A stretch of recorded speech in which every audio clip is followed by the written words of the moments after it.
읽으면 남습니다. 내비 책방. 안녕하세요. 내비 책방입니다. 오늘 소개해드릴 책은 저 감정적인 사람입니다. 입니다. 신종호 지음. 서울대학교 교육학과 교수. 21세기 북스입니다. 이 서울대학교에서 강의를 하시는 교수님들의 책이 있어요. 서가명강이라고 해서 대학교 강단에서만 들을 수 있는 명강의들을 책으로 소개하는 시리즈입니다. 이것 말고도 많은 종류의 서가명강 시리즈가 있으니까 혹시 여러분들께서도 관심이 있으시면 서가명강 검색하셔서 찾아보실 수 있습니다. 정말 다양한 분야의 다양한 교수님들의 강의를 책으로 만나실 수 있습니다. 이성을 넘어 다시 만나는 감정 회복의 인문학.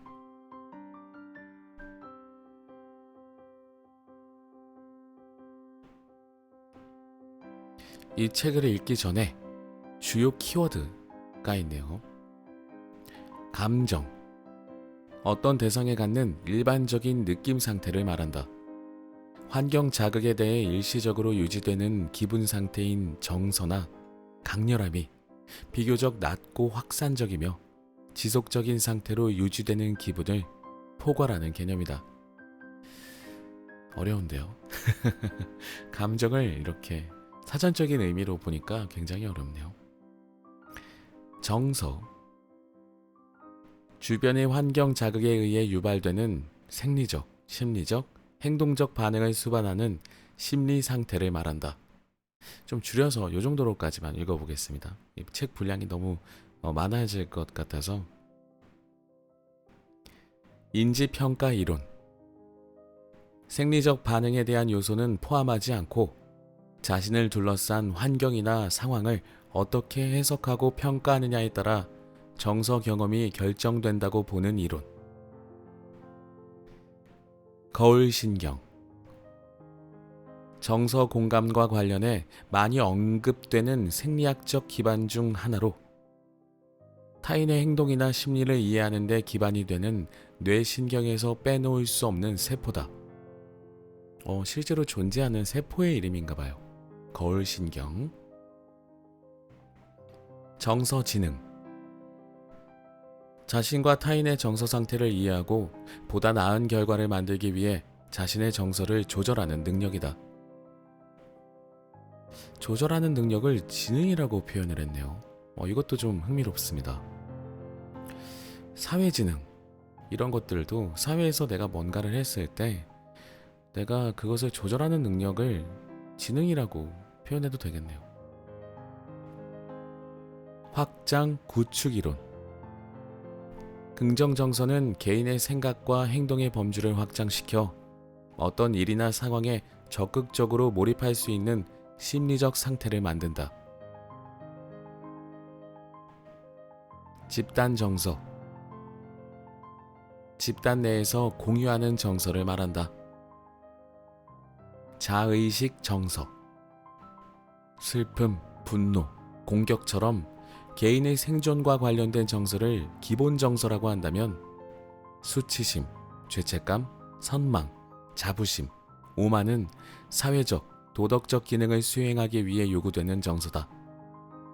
이 정서들은 자기 개념, 즉 나 자신에 대한 이해와 자존감을 기반으로 경험하는 정서이며 대인관계 형성에 매우 중요한 역할을 한다. 자의식 정서는 크게 자기평가 정서와 사회 비교 정서로 나뉜다. 이렇게 용어에 대한 설명이 좀 있었습니다. 이제 목차로 한번 가보겠습니다. 목차. 처음으로 이 책을 읽기 전에 학문의 분류, 주요 키워드, 요건 제가 읽어드렸죠. 들어가는 글. 아주 인간적인 당신을 위한 감정 수업. 1부. 나는 감정을 느낀다. 고로 존재한다. 다시 이성적 존재에서 감정적 존재로.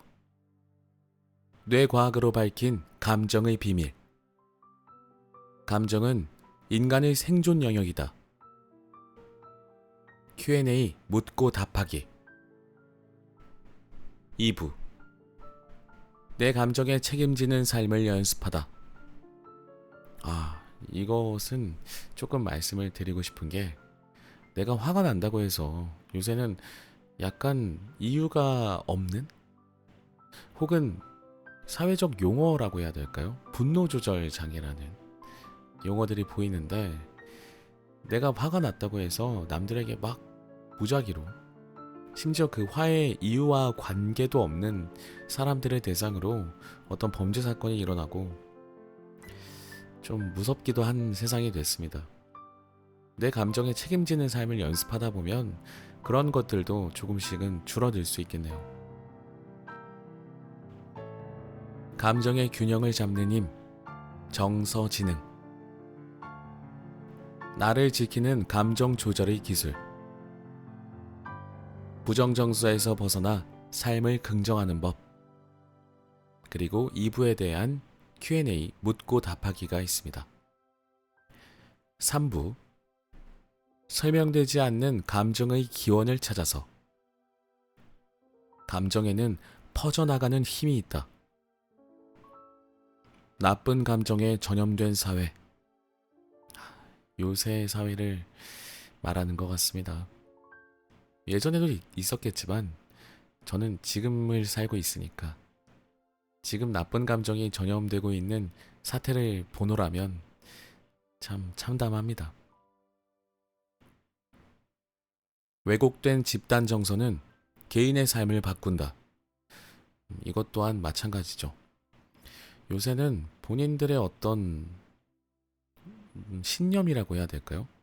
약간 어긋나버린 그런 신념들이 좀 보여요. 근데 그 신념들이 뭉쳐서 집단이 되기 시작하니까 여기저기 사회적으로 이슈가 많이 생기고, 이슈라는 것 곧 문제죠. 문제들이 많이 생기는 것 같아서 좀 안타깝습니다. 자, 3부 Q&A 묻고 답하기. 4부. 인간다움을 완성하는 감정들. 수치심, 죄책감, 당혹감. 감정의 두 얼굴. 내 감정의 주인 되기. 심리적 안정감으로 그리는 행복지도. 4부의 Q&A 묻고 답하기. 나가는 글.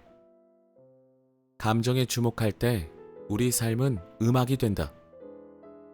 마지막으로 주석이 있습니다.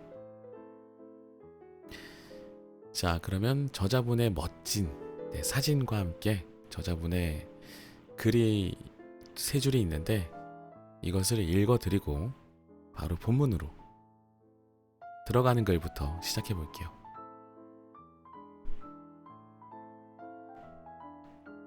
우리가 감정을 이해하려는 이유는 내 삶의 주체성을 찾기 위해서다. 결국 내 삶이 행복해지기를 바라기 때문이다. 들어가는 글. 아주 인간적인 당신을 위한 감정 수업. 우리는 일상생활에서 다양한 감정을 경험한다.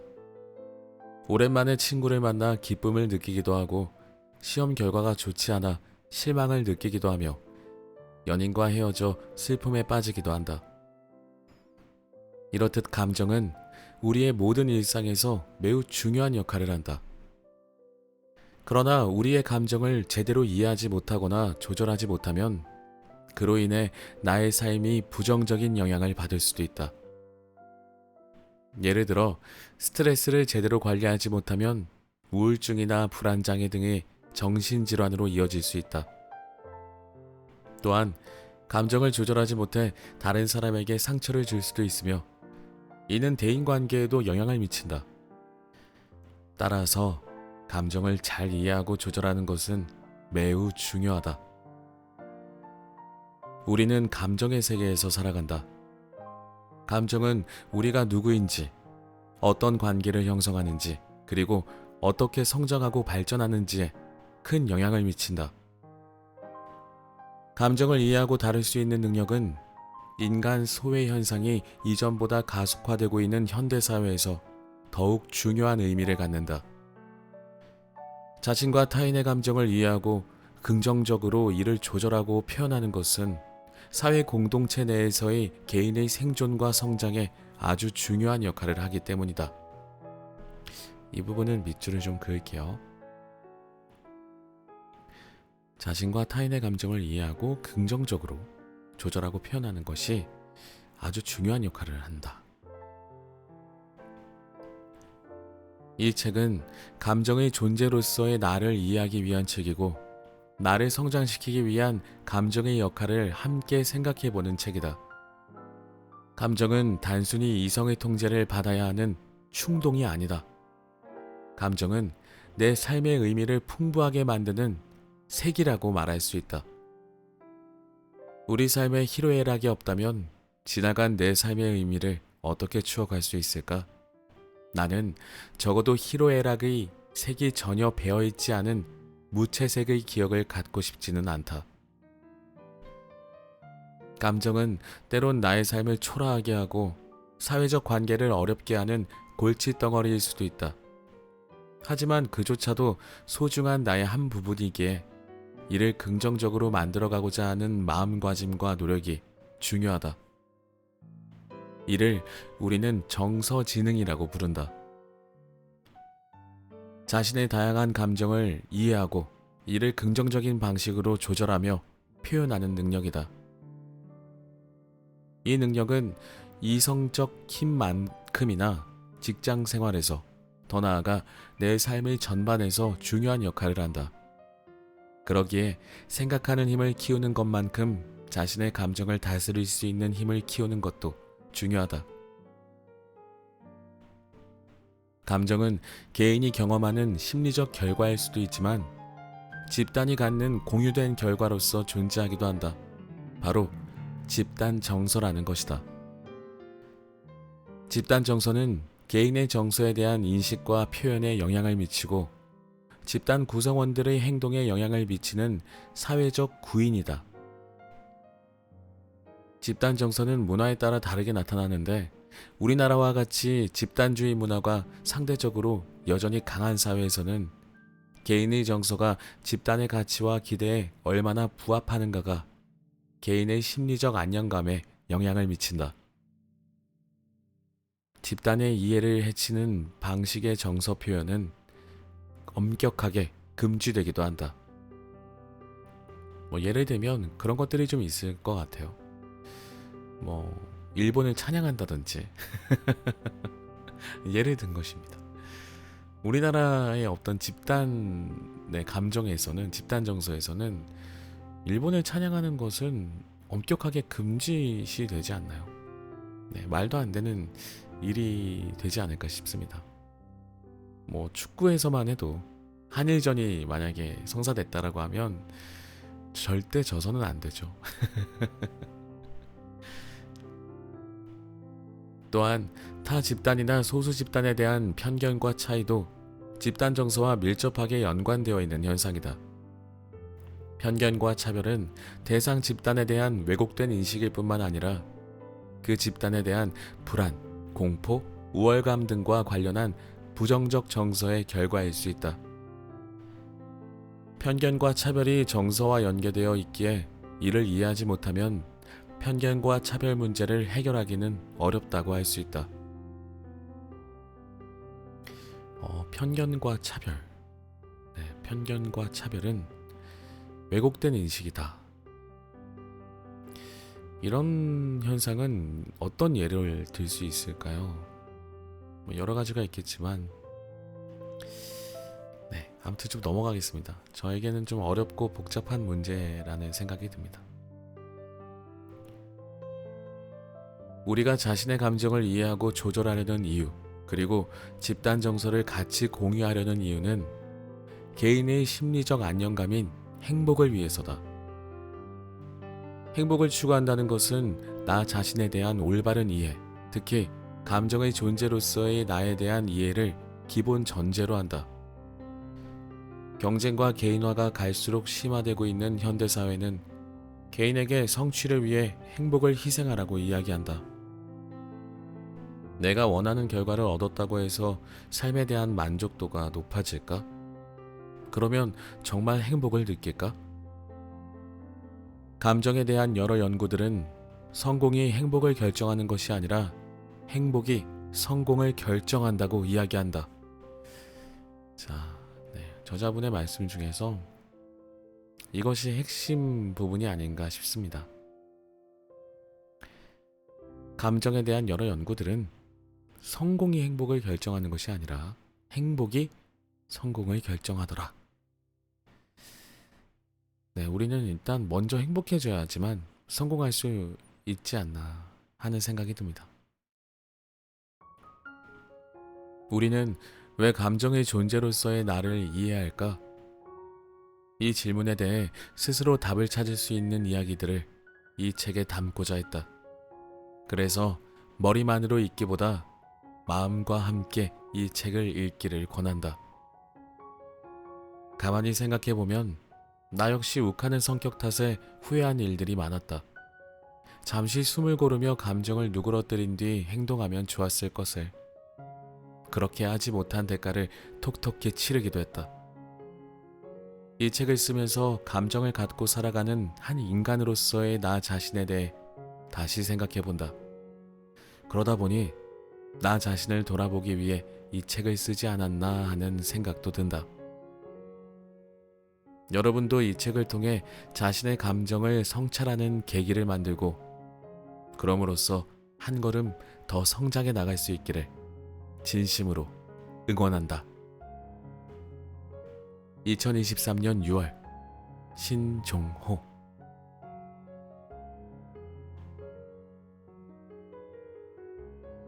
일부. 나는 감정을 느낀다. 고로 존재한다. 인간은 평생을 살아가면서 아주 다양한 희로애락을 경험한다. 때로는 슬프고 화나는 일도 있지만 때로는 즐겁고 기쁜 일들이 있기에 그것을 통해 힘들고 어려운 순간들을 견뎌낸다. 그러면서 인간은 성취감을 느끼게 되고 그런 과정을 통해 살아가는 의미를 발견한다. 우리에게 감정이 존재하지 않는다면, 그래서 우울한 마음도 기쁜 마음도 느끼지 못한다면 과연 우리는 행복할까?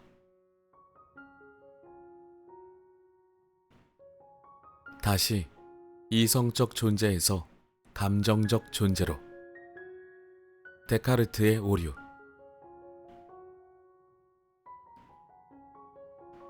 감정의 존재로서의 나의 정서지능은 과연 몇이나 될까?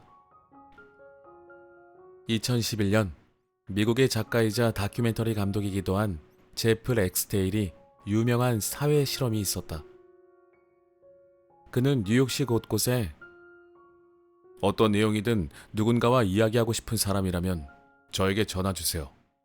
외로운 한 사람, 제프. 라는 내용과 전화번호를 담은 전단지를 붙였다. 이 전단지의 내용은 SNS를 통해 미국과 유럽 등지에서 삽시간에 공유되기 시작했고 24시간이 지나지 않아 무려 7만 명의 사람들이 전화와 문자 메시지를 남겼다고 한다. 이 실험이 우리에게 시사하는 바는 무엇일까?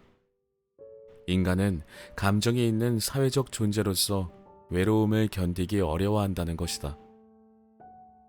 이 실험의 결과는 세상에는 고립감과 외로움을 느끼며 우울감을 안고 살아가는 사람들이 우리가 생각하는 것보다 훨씬 더 많다는 안타까운 메시지를 담고 있다.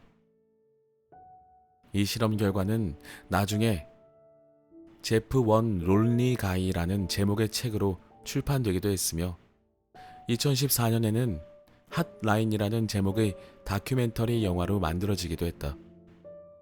감정의 존재로서의 인간의 단면을 보여주는 아주 중요한 사회 실험이었다.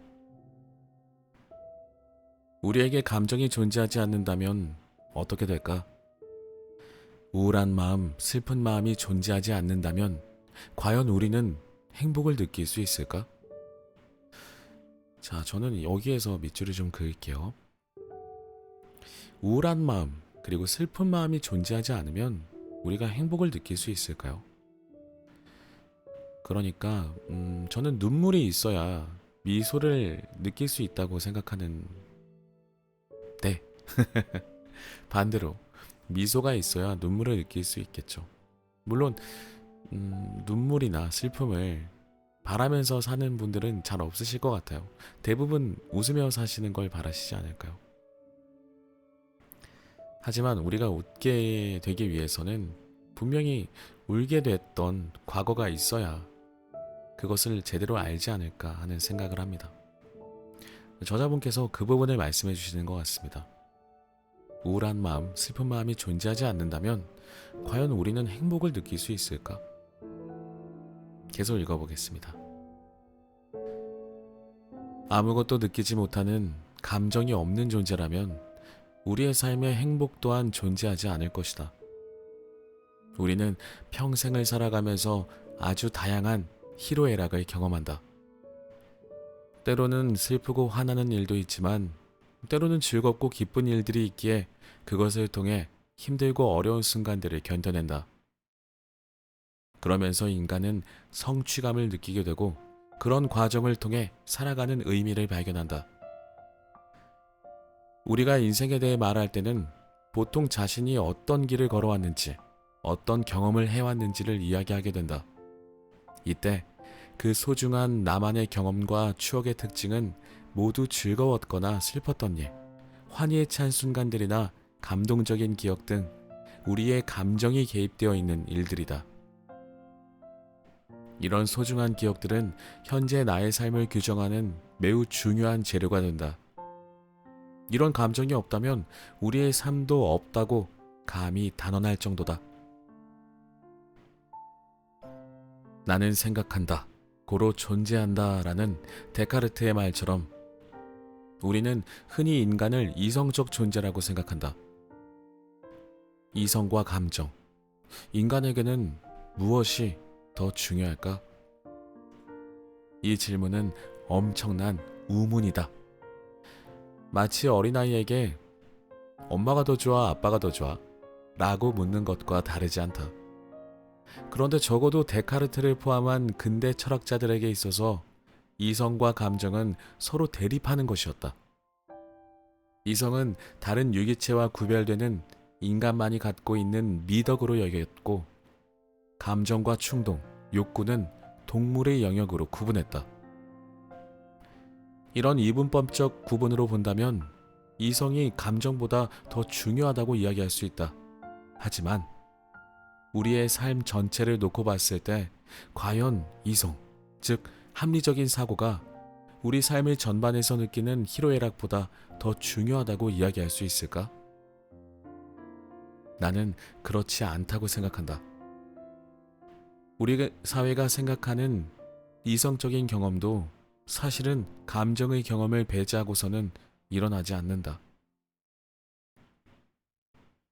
인간의 생각과 기억, 정보 처리 방식이 컴퓨터와 같을 수 있을까? 여러분도 잘 알다시피 컴퓨터의 정보 처리 방식은 지극히 객관적으로 이루어진다. 컴퓨터는 숫자 0과 1로 모든 것을 처리한다. 하지만 인간의 사고 과정, 또 그 사고의 결과물은 결코 0과 1이라는 숫자로 이루어지지 않는다. 우리의 사고 과정과 그 결과에는 항상 감정이라는 요인이 개입될 수밖에 없다. 가령 우리가 지난 주말에 무엇을 했는지 떠올린다고 해보자. 이때 마치 컴퓨터처럼 그 순간의 나의 감정 경험을 완전히 배제하고 객관적인 장면, 객관적인 사실만을 떠올릴 수 있는 사람은 없다. 우리의 사고와 정보 처리는 0과 1로 이루어지는 것이 아니기 때문이다. 생존과 관련한 중요한 정서들.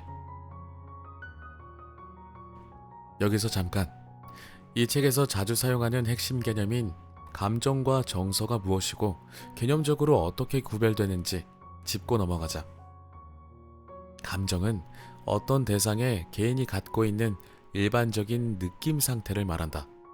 특정 환경 자극에 의해 유발되어 일시적으로 유지되는 기분 상태인 정서나 강렬함이 비교적 낮고 확산적이면서 지속적인 느낌 상태를 말하는 기분을 포괄하는 개념이라고 할 수 있다. 굉장히 어렵네요. 잠깐만요. 조금 정리해 보겠습니다. 감정은 일시적으로 유지되는 이 정서, 그리고 강렬하게 유지되는 정서, 그리고 강렬함은 좀 낮지만 계속해서 지속되는 기분, 이 두 가지를 포괄하는 개념이라고 할 수 있대요. 사람의 감정이 이렇게 복잡합니다. 열길 물속은 알아도 한길 사람 속은 모른다고. 사실 열길 물속을 알기도 쉽지 않습니다. 바닷속이 보여야 말이죠. 거기에 물고기가 있는지 없는지 어떻게 알겠습니까? 예전에는 레이더 같은 것도 없었을 텐데. 이렇게 어려워요. 사람 마음 알기가. 그죠? 계속 읽어보겠습니다. 즉, 인간이 갖는 다양한 희로애락 경험을 총괄하는 개념이다. 이 총괄하는 개념이 바로 감정입니다. 자, 그렇다면 정서란 무엇일까? 앞서 말했듯 특정 환경 자극에 의해 일시적으로 유발되며 일시적입니다. 생리적, 심리적, 행동적 반응을 수반하는 심리 상태를 말한다. 예를 들어 사람들은 자신이 좋아하는 사람을 길거리에서 보면 그 순간 얼굴이 빨개진다거나 심장이 빨리 뛴다거나 손에 땀이 나는 등의 생리적 반응을 보인다. 잠깐만요. 좋아하지 않고 엄청 미워하는 사람을 만나도 좀 비슷한 반응을 일으킬 수 있을 것 같다는 생각이 들어서 얼굴이 빨개진다거나 심장이 빨리 뛴다거나 손에 땀이 나는, 이것은 뭔가 이렇게 반응이 일단 온 거겠죠? 좋던지 나쁘던지. 제가 틀리게 해석하는 걸 수도 있습니다.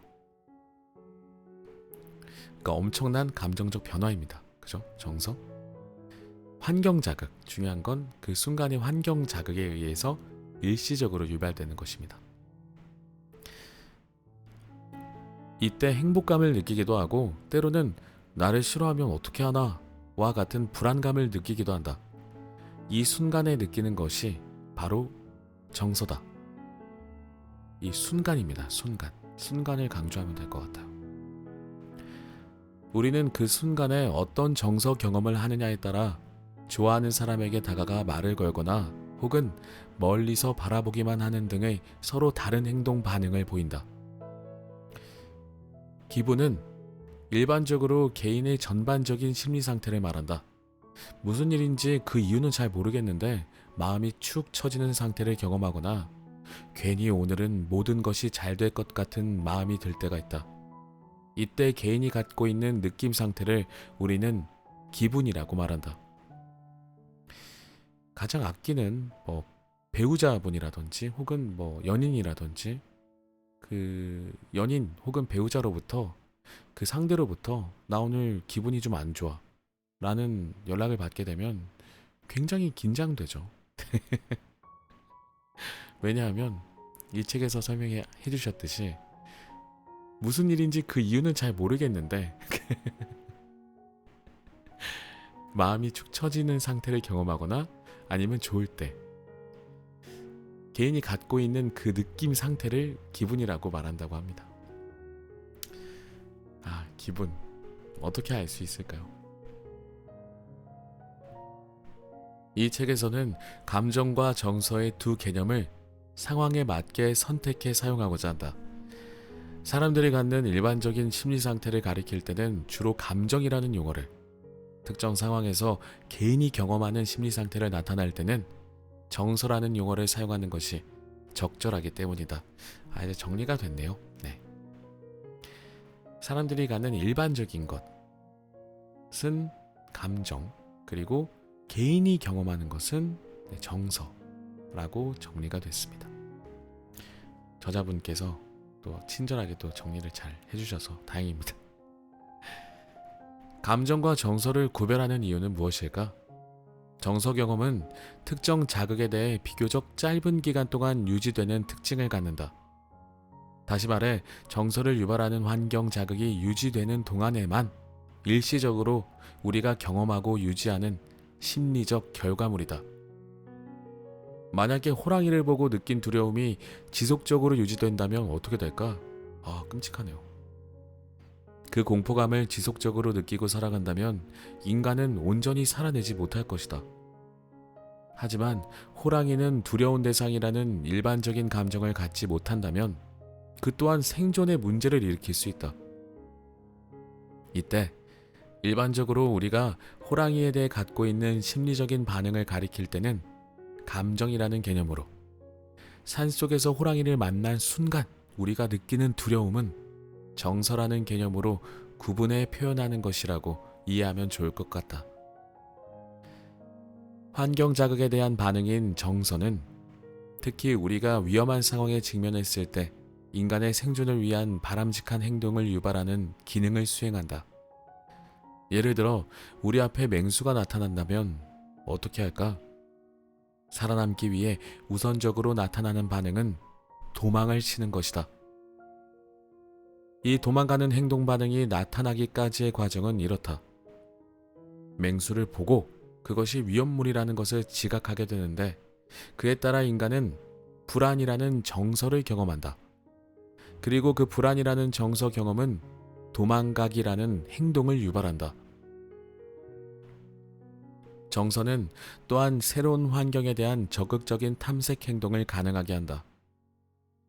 사람들은 새로운 지역에 가서 낯설고도 아름다운 풍경을 보면 약간의 불안을 느끼기도 하지만 놀라움이나 감동이라는 정서 경험도 동시에 하게 된다. 그리고 이 같은 긍정적 정서 경험은 새로운 곳을 적극적으로 알고자 하는 탐색 활동을 유발한다. 이처럼 정서는 인간이 어떤 환경에 놓였을 때 생존할 수 있는, 나아가 환경에 대해 적극적인 행동을 취하도록 하는 기본적인 심리 상태를 만드는 역할을 담당한다. 그렇다면 이런 감정과 정서는 인간에게 왜 필요할까? 진화론자인 찰스 다윈 역시 이 문제에 대해 깊이 생각했다고 한다. 인간에게 있어서 왜 감정이 필요할까? 한마디로 살아남기 위해서다. 사회 공동체 생활을 하는 인간은 다른 사람과의 의사소통이 매우 중요한데 이 의사소통의 핵심이 바로 정서다. 이 정서가 맞지 않으면 굉장히 어렵죠. 그리고 더 솔직하게 말씀을 드리자면 이 정서가 통하지 않는 분하고 같은 공간에 있는 것도 좀 이렇게 진땀을 흘릴 때가 많잖아요. 내가 어떻게 행동해야 될지 모르겠으니까. 이게 통한다라는 표현을 쓸 정도로 우리는 이 정서가 잘 맞는 사람들을 본능적으로 원하고 내 주변에 두지 않나 싶어요. 근데 그것이 만약에 내 생존을 결정해 줄 수 있고 책임져 줄 수 있는 어떤 우두머리의 지도자라면 그 사람의 정서에 내가 어떻게든 맞춰야겠죠. 그렇지 않은 사람들은, 우리 인류의 조상들은 다 살아남기 어렵지 않았을까 싶네요. 찰스 다윈은 특히 얼굴 표정에 상당한 관심을 가졌다. 인간은 분노, 공포, 기쁨, 슬픔 등의 감정을 얼굴 표정을 통해 나타내는데 얼굴 표정에 보편성이 존재하는지를 궁금해했다. 그는 구체적으로 환경의 차이에도 불구하고 감정을 표현하는 얼굴 표정이 일관성을 유지하는지, 즉 서로 다른 지역에 살고 있는 사람들의 감정에 따른 얼굴 표정이 동일한지, 그리고 시대의 변화에 따라서도 인간의 얼굴 표정은 보편성을 갖는지 등에 대해 관심을 갖고 연구를 했다고 한다. 연구 결과 찰스 다윈은 지역은 달라도 사람들이 분노하거나 불안감을 느낄 때의 얼굴 표정이 공통적으로 존재한다는 사실을 알아냈다. 얼굴 표정은 개인의 감정 상태가 행동적으로 나타낸 결과물이라고 할 수 있다. 얼굴 표정을 통해 감정 상태를 공유하는 것은 공동체 생활에 있어서 매우 중요한 기능으로 작용함을 확인한 것이다. 진화론 관점에서 볼 때 감정의 표현과 인식은 인간이 공동체를 이루어 함께 생활하고 살아남기 위한 아주 중요한 요소라는 의미였다. 일반적으로 인간의 생존과 관련한 중요한 정서들을 우리는 기본 정서라고 한다. 기본 정서는 크게 공포, 혐오, 분노, 놀람, 기쁨, 슬픔 6가지로 구분한다. 기본 정서에 관한 것은 좀 밑줄을 그어둘게요. 기본 정서는 6가지로 구분한다고 합니다. 인간이 위험한 상황에 공포를 느끼지 않는다면, 또한 서로 공동체적 소속감과 지지감을 느낄 수 있는 좋은 일에 기쁨을 공유하고 나타내지 않는다면, 그 개인이 생물학적 측면에서나 사회학적 측면에서 생존할 가능성은 크지 않았을 것이다. 직속 상사가 승진을 했는데 나는 기쁨의 표정을 짓지 못해. 그러면 그 조직에서 살아남기 어렵겠죠. 혹은 안 좋은 일이 있을 때 내가 그 우두머리의 감정에 공감하는 표정을 짓지 못해. 그러면 어렵겠다, 진짜. 많이 어렵겠네요. 최근에는 생존에 필요한 이 기본 정서에 모멸감이나 자부심 등을 포함시켜야 한다는 주장도 제기되고 있다. 인간은 사회적 군집을 통해 살아가는 존재이기에 공동체 생활을 하는 동안 모멸감을 느끼느냐 자부심을 느끼느냐 하는 것은 생활, 더 나아가 삶의 의미에 큰 차이를 만들어낸다. 특히 모멸감의 경험은 개인에 대한 심각한 존재 위협이 되고, 이로 인해 자살 등 안타까운 선택을 하는 경우도 발생한다. 2023년 초, 부산의 한 여고생이 중학교 시절에 경험한 모멸감으로 인해 안타까운 선택을 한 일이 있었다. 공부와 생활 등 모든 일상에서 모범적으로 열심히 살아온 한 학생을 극단적 선택으로까지 몰아가는 것이 바로 학교에서 경험한 모멸감 때문이었다고 한다. 말할 수 없이 안타까운 일이며, 이런 일이 2번 다시 학교에서, 우리 사회에서 반복되어서는 안 될 것이다. 정서는 어떻게 유발되는가? 정서가 어떻게 유발되는지를 설명하는 이론은 관점에 따라 아주 다양하다. 여기서는 그중 3가지 이론에 대해 살펴보도록 하겠다. 정서가 어떻게 유발되는지를 아는 것은 우리로 하여금 정서 경험의 원인과 이후에 뒤따르는 행동 선택에 대한 이해를 보다 깊이 있게 하기에 살펴볼 의미가 있다. 논어에 나오는 알아야 면면장한다는 말처럼 정서 유발의 원인에 대한 우리의 답답함을 어느 정도 해결해 줄 수 있을 것이다.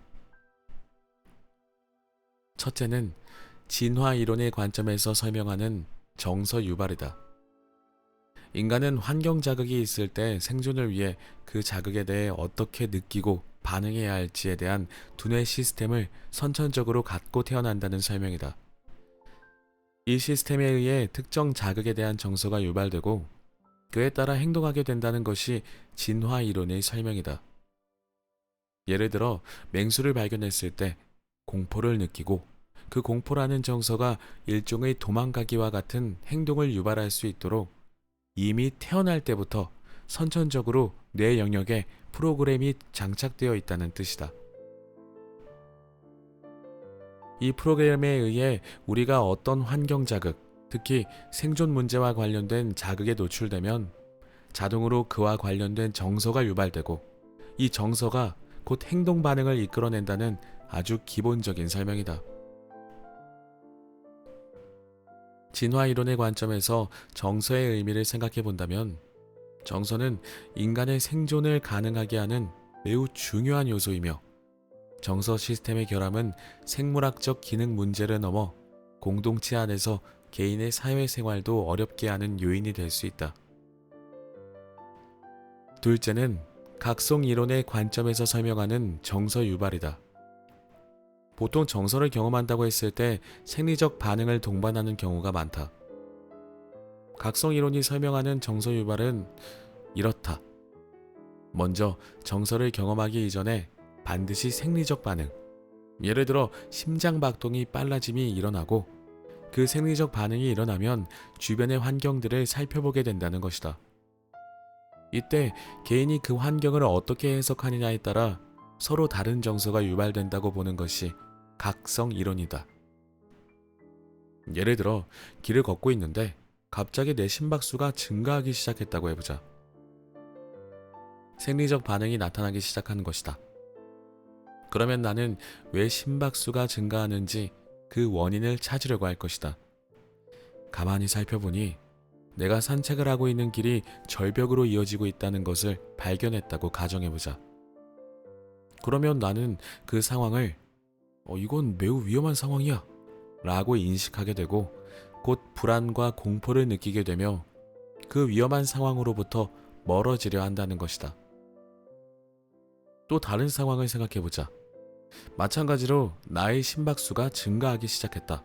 그런데 이번에는 가만히 보니 저 앞에 나와 친한 친구가 내 쪽으로 걸어오고 있었다. 그러면 나는 그 상황을 친한 친구를 만나는 기쁜 상황이야 라고 정의하게 되고 곧 친구 정서가 어떻게 유발되는지를 설명하는 이론은 관점에 따라 매우 다양하다. 곧 친구에게 다가가 정답게 인사를 나누는 행동을 하게 된다는 것이다. 각성 이론은 생리적 반응이 먼저 유발되어야 그 이후 정서 인식이 가능하다는 것을 강조한다. 이 이론을 통해 우리가 생각해 보아야 할 것은 개인을 둘러싸고 있는 환경의 특징이다. 환경이 불안, 공포, 수치심 같은 부정적 정서를 자극할 수 있는 요인들을 많이 갖고 있다거나 반대로 성취감, 안정감, 기쁨 등의 긍정적 정서를 경험할 수 있는 요인들을 많이 갖고 있다면 분명히 그 안에서 생활하는 개인들의 심리적 안정감에는 큰 차이가 존재할 것이다. 환경 특성은 개인의 심리적 각성 상태를 점차 강화시킬 수 있기에 부정적 각성을 강화시키는 환경에서 개인이 일상적인 생활을 지속하는 것은 상당히 어려울 수 있다.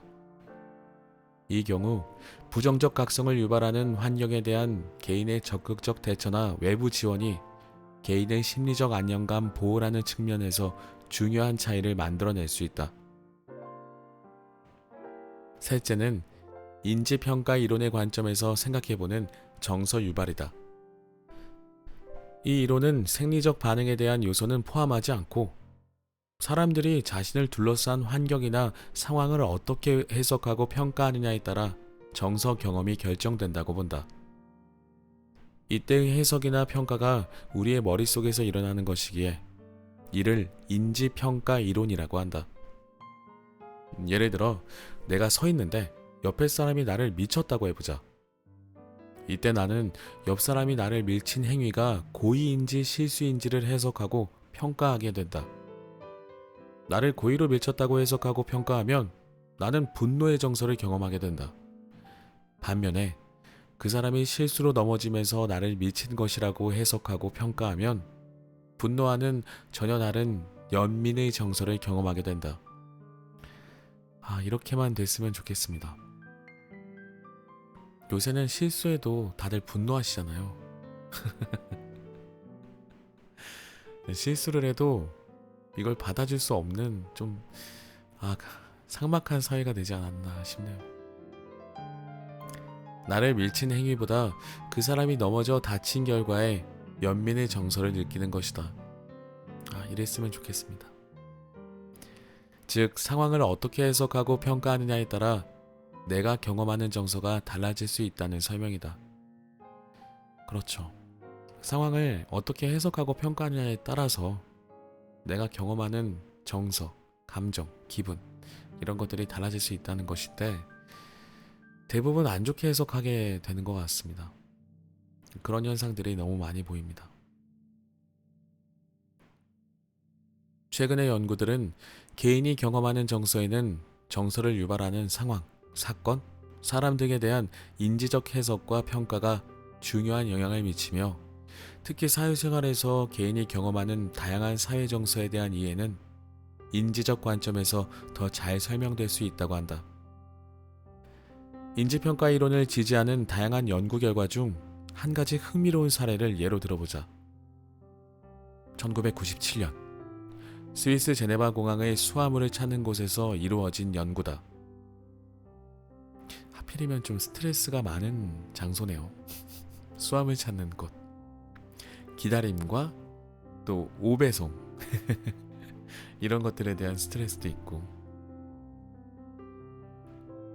이 연구에서 연구자는 가방이 분실되었다는 보고를 받은 여행객들을 상대로 인터뷰를 진행했다. 자신의 가방이 분실되었다는 사실을 알게 되었을 때 일반적으로 사람들은 분노나 걱정의 정서를 느낀다고 한다. 당연히 화가 나고 또한 걱정이 앞설 것이다. 이때 가방을 분실했다는 사실을 알게 된 여행객들이 분노의 정서를 더 느끼느냐, 걱정의 정서를 상대적으로 더 느끼느냐는 과연 무엇에 의해 결정될까? 그렇게 되면 유도할 수 있다는 거네요. 걱정과 분노, 이 두 가지 정서 중에 내가 의도한 대로 상대방이 정서를 갖게끔 만들 수도 있는 거네요. 결론부터 말하자면 가방을 분실한 사건이 앞으로 있을 나의 다른 일에 얼마나 방해가 된다고 생각하는지에 따라 정서 반응에 차이가 나타났다고 한다. 예를 들어 곧바로 회의에 참석해야 하는데 회의 자료들이 모두 그 가방 안에 들어있다면 가방 분실 사건은 다른 일을 심각하게 방해하는 요인으로 작용할 수 있다. 이때 사람들은 걱정보다 분노의 정서를 더 많이 경험하게 된다. 반면에 더 이상 다른 급한 일이 없는 상황이라면 분노의 마음보다는 분실된 가방에 대한 걱정이 더 많을 것이다. 이 경우 어떻게든 짐을 찾을 수 있기를 바라며 기다리면 된다. 게다가 여행사 직원이 여러 방법을 동원해 짐을 추적해 찾아줄 테니 집에 가 쉬면서 기다리라고 한다면 분노보다 걱정의 마음이 더 커질 것이다. 내가 처한 상황을 어떻게 인식하느냐에 따라 경험하는 정서가 다를 수 있다는 것을 보여주는 하나의 연구 사례다. 2022년에 인플레이션, 금리 인상 등으로 주식 투자 손실을 본 사람들이 적지 않았다. 이때 주식 손실의 원인을 무엇이라고 생각하느냐에 따라 개인이 경험하는 정서는 다르게 나타난다. 다르게 나타날 수 있을까요? 주식 투자 함부로 하면 안 됩니다, 여러분들. 하지만 잘 알아서 하면 저는 좋다고 생각하는 편인데 선택은 여러분들께서 하시는 걸로. 예를 들어 주식의 투자에 손해를 보고 있는 원인을 러시아의 우크라이나 침공으로 인한 국제 분쟁이 진행되고 있고 이것이 세계 경제에 악영향을 미쳐 일시적으로 내가 주식 투자에 손실을 보고 있는 거야 라고 생각하는 사람이 있고, 내가 주식 종목을 잘못 선택했어, 더 안전한 종목에 투자해야 했어야 했는데, 너무 성장 중심의 테크놀로지 종목들을 선택하는 바람에 손실이 커지고 있는 거야 라고 생각하는 사람이 있다고 해보자. 두 사람이 느끼는 정서는 당연히 다를 수밖에 없다. 두 분 다 너무 아플 것 같습니다. 전 세계적으로 어려운 경제 상황, 우크라이나를 상대로 한 러시아 침공 등의 이유로 내가 손실을 보고 있다고 생각한다면 분노나 불안의 정서를 크게 경험할 것이다. 하지만 내가 주식의 종목이나 회사를 잘못 선택해 손실을 보고 있다고 생각한다면 분노나 불안도 느끼지만 자기 자신에 대한 수치심이나 무능감이라는 정서를 더 강하게 경험하게 될 것이다. 이처럼 내가 어떤 행동을 했을 때 그 행동을 어떻게 생각하느냐에 따라 느끼는 정서도 달라진다. 즉, 상황에 대한 해석, 평가, 판단들이 내가 경험하는 정서를 다르게 만들 수 있다는 것이다. 이 앞부분에서는 다양한 사례를 통해서 아주 알기 쉽게 저자분께서 설명을 해주셨고요. 결론은 이겁니다. 내가 어떤 행동을 했을 때 그 행동을 어떻게 생각하느냐에 따라 느끼는 정서도 달라진다. 자, 여기서 또 한 가지 보셔야 할 부분이 내가 어떻게 생각하느냐에 따라 느끼는 정서가 달라진다고 했습니다. 결국에는 감정도 생각하기 나름이에요. 근데 제가 이 부분을 왜 강조해서 말씀드리냐면 대부분 사람의 감정, 뭐 자존감, 본인의 어떤 생각 이런 것들을 다루는 책들을 제가 좀 몇 권을 보다 보니까 저자분들이 하시는 말씀이 다 공통적이더라고요. 결국 본인의 감정은 본인이 생각하기 나름이라고. 내가 선택한 대로 느끼는 거라고. 내가 그렇게 선택하지 않으면 나는 기분 나쁜 감정을 느낄 필요가 전혀 없어요. 만약에 친구가 나의 옷에 뭐 음식물을 튀었어요. 기분이 나쁘겠죠. 나쁘다고 생각하는 순간 나빠진 거예요. 근데 뭐 친구가 그럴 수도 있겠지 하고 생각을 하면 그때부터는 기분 나쁜 감정을 느끼지 못한다는 거죠. 그래서 결국에 우리는 끊임없이 좋은 생각들, 착한 생각들을 많이 해야지 오히려 내 감정이 지치지 않고 부정적이지 않고 우울해지지 않고 밝은 모습으로 유지가 될 수 있다는 거죠. 자, 이렇게 해서 오늘의 책, 저 감정적인 사람입니다 라를 읽어봤습니다. 따지는 거 아니고요. 네, 호소하는 것도 아니고 그냥 차분하게 저 감정적인 사람입니다. 입니다. 우리가 감정을 느끼지 않으면 결국 사람이 아닌 거잖아요. 네, 감정을 느끼지 않으면 행복을 느낄 수 없는 것이라고 앞부분에서 저자분께서 또 설명을 해주셨듯이 좋은 생각으로 좋은 감정을 가져서 그것을 통해 또 우리가 행복까지 계속 느끼면서 살아갈 수 있는 그런 삶을 좀 꿈꿔보고 실제로 실천해보면 어떨까 싶습니다. 자, 오늘의 책은 여기까지 소개해드리겠고요. 다음 시간에도 재미있고 유익한 책으로 찾아뵙도록 하겠습니다. 오늘따라 좀 유난히 제 사견이 많이 들어간 것 같습니다. 왜냐하면 오늘 책은 제가 생각했던 분량보다는 제가 읽을 수 있는 분량이 좀 적었기 때문에 소개해드릴 수 있는 분량이 좀 적었기 때문에 그랬습니다.